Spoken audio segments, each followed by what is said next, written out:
दासी गई भीष्म के पास में पहुंची, बोली महाराज मेरे साथ आप जल्दी चलिए, आपको महलों में रानी ने याद किया।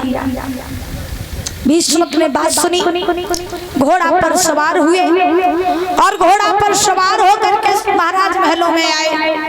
महलों में आए, रानी ने पलंग बिछा दिया, अपने पति का हाथ पकड़ के बैठा लिया और जब हाथ पकड़ करके बैठा ला तो भीष्म ने शुद्धमती से कहा, रानी जी बताओ ऐसा कौन सा जरूरी काम है जो तुमने इतने अर्जेंट में हमें बुलाओ? क्या बात भैया? कथा मालकिन तुम आज इतनी चिंता में काहे बैठे हैं? आज तुम्हें चेहरा पे उदासी काहे छाई है? जा तो नहीं सोच रही कल भंडारो कैसे हुई है?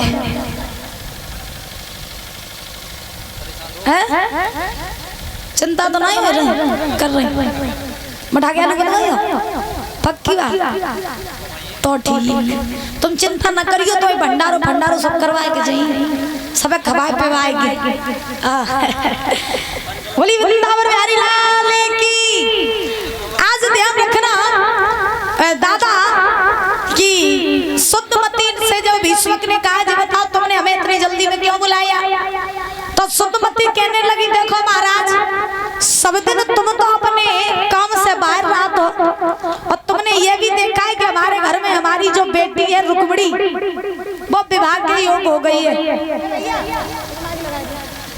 हमारी बेटी जो रुक्मिणी है वो विवाह के योग हो गई है, तो सुंदर सा लड़का देख करके हमें अपनी बेटी की शादी कर देनी चाहिए।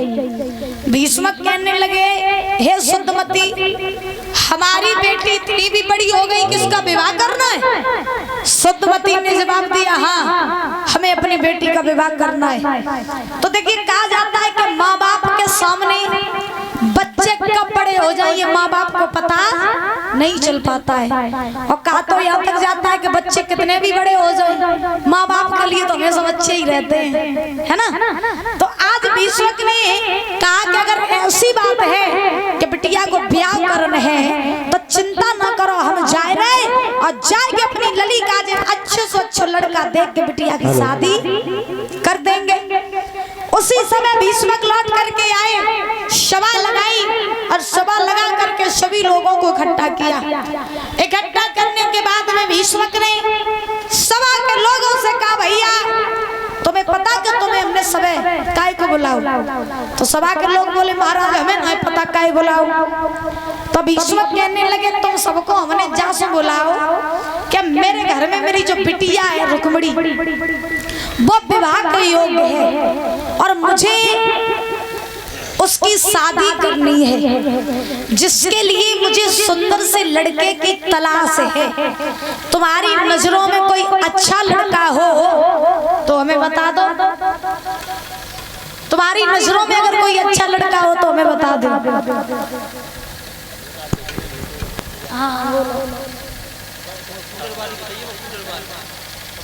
कोई अच्छा लड़का हो तो बताओ बिटिया का लड़का। हाँ कैसे चाहिए?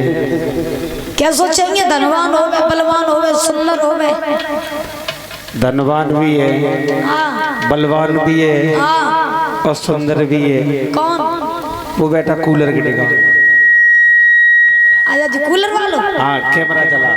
सुनो बिटिया हमारी है 16-17 साल की।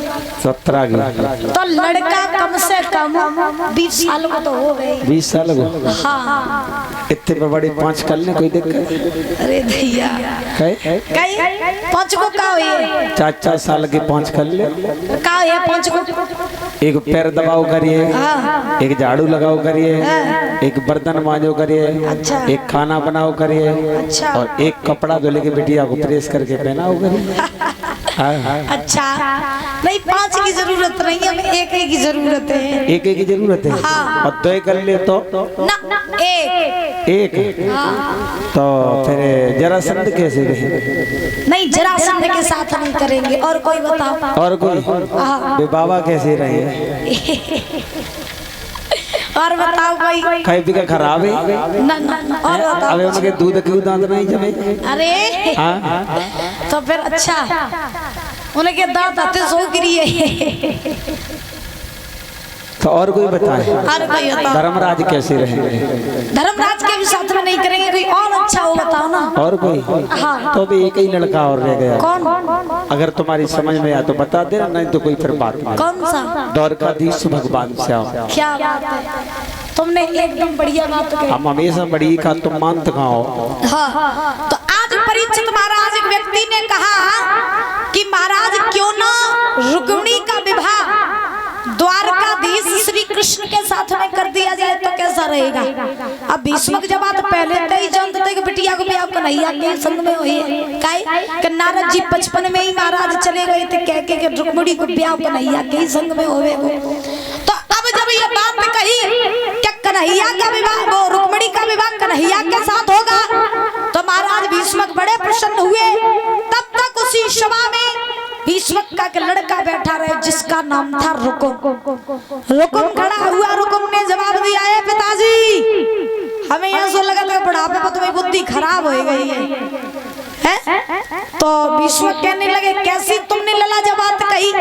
तो रुकुम कहने लगे जब बताओ कि कन्हैया जने बन बन में गाय चराई, जने लूट लूट के माखन खाओ, जने गोपियन के चीर चुराए, और सुनो कोई कात नंद को है, कोई कात वसुदेव को है, न जगह मैया को पता न जगह बाबा को पता, और तुम जो कह रही हो कि रुक्मिणी की शादी कन्हैया के साथ?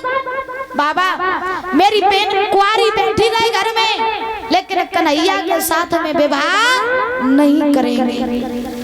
जब बात कही कि कन्हैया के संग में शादी नहीं करें तो भीष्मक कहने लगे लला तुम ही बता दो किनके संग में ब्याह कर दे, तुम्हारी नजर में कोई लड़का हो तो तुम बताओ। तो रुकुम कहने लगा मेरी नजर में बड़ो अच्छा लड़का है। कौन? सुनो, चंदेली का रहने वाला, बहुत ही पैसे वाला, बड़ा ही दिल वाला, हमारा साला शिशुपाल।